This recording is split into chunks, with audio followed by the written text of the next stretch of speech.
Everything you know, everything you see and feel, isn't real. It sounds like the opening line of a science fiction film, but it's much more than that. It's a serious topic, studied by scientists and philosophers alike. In this video, we'll dive deep into the simulation theory and the growing number of people who believe it to be true. How did the simulation theory come about? The simulation hypothesis was first proposed by the philosopher Bostrom in 2003. He argued that one of the following statements must be true. Humanity will go extinct before reaching a posthuman stage. Civilizations beyond the human stage are interested in simulating their ancestors, or we are living in a computer-generated simulation. Now, this may seem a bit odd, but follow along and you'll see where he's going with this. According to Bostrom, if we don't become extinct and also don't create any simulations ourselves, then it means that we must be living in one right now. You can't have it both ways. It's either we will one day be the ones creating simulations, or we are currently in one. Why do some scientists believe we're living in a simulation? One major argument in favor of the simulation theory is the rapid pace of technological evolution. We are now capable of creating virtual worlds that are becoming increasingly realistic. Many scientists believe that advancements in artificial intelligence will continue, and that in the future we'll be able to create simulations indistinguishable from reality.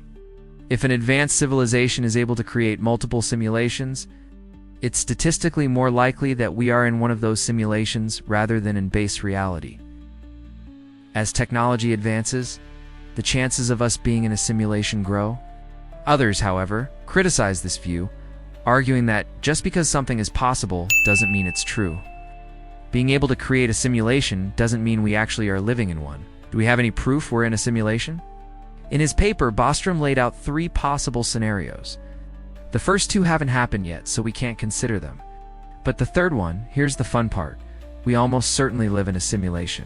Let's bring in another expert, professor of philosophy and founding director of the Future of Humanity Institute at the University of Oxford.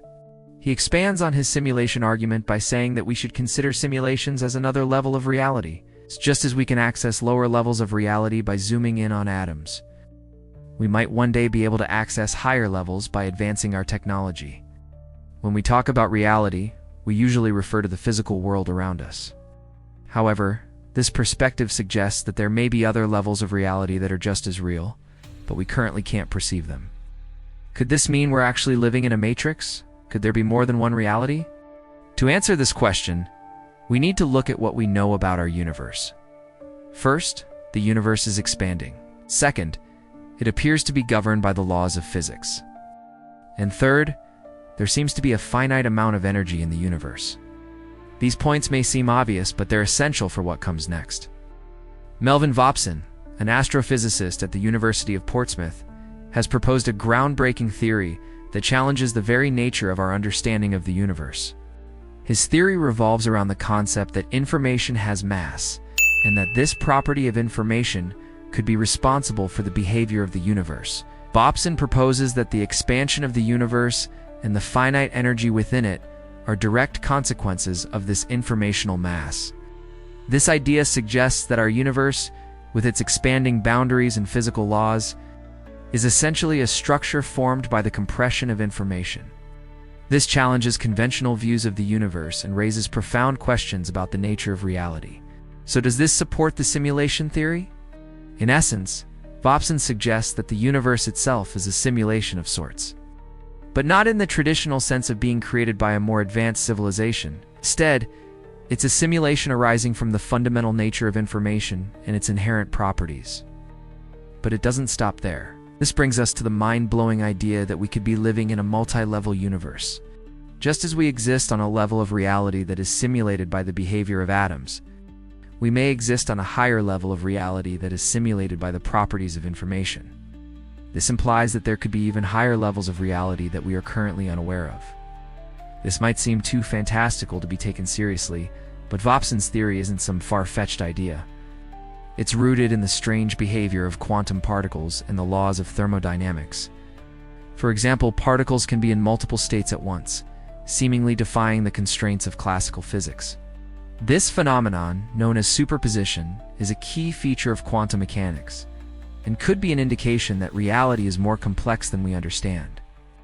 Furthermore, the second law of thermodynamics states that entropy wins every time, which means that systems tend to move towards disorder and complexity.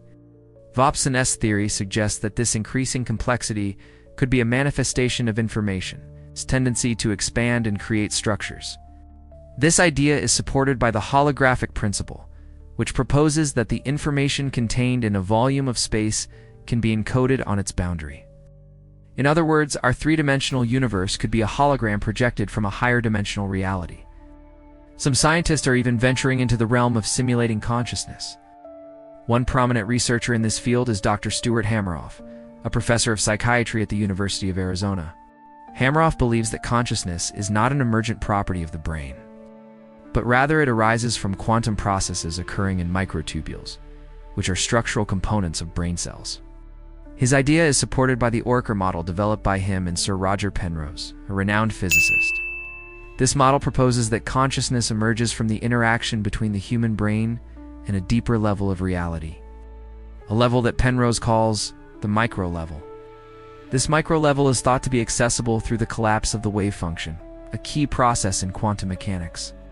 The collapse of the wave function is the transition from a state of superposition to a definite outcome, and it is believed to occur in the micro level.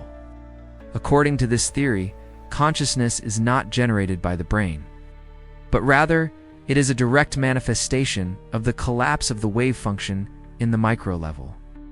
This idea challenges traditional views of the mind-body relationship and opens up new possibilities for understanding consciousness.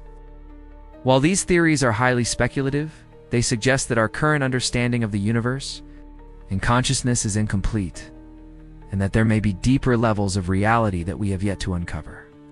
Are there any objections to the simulation theory? Despite the intriguing arguments in favor of the simulation theory, it's not without its critics. One common objection is that the theory is unfalsifiable, meaning that there is no conceivable way to prove it wrong. This criticism is based on the idea that the theory makes predictions that are either indetectable or untestable, which violates a fundamental principle of the scientific method. For a theory to be considered scientific, it must be falsifiable, meaning that there must be a way to potentially disprove it.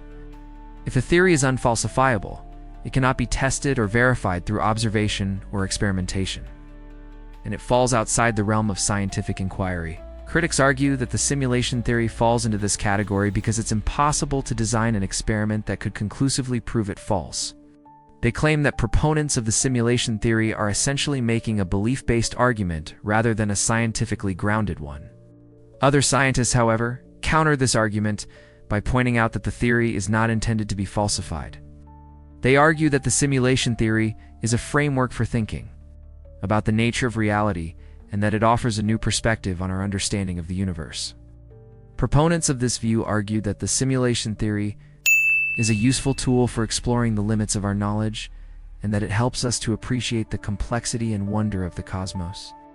Ultimately, the question of whether the simulation theory is scientific or not depends on how one defines the boundaries of science and philosophy.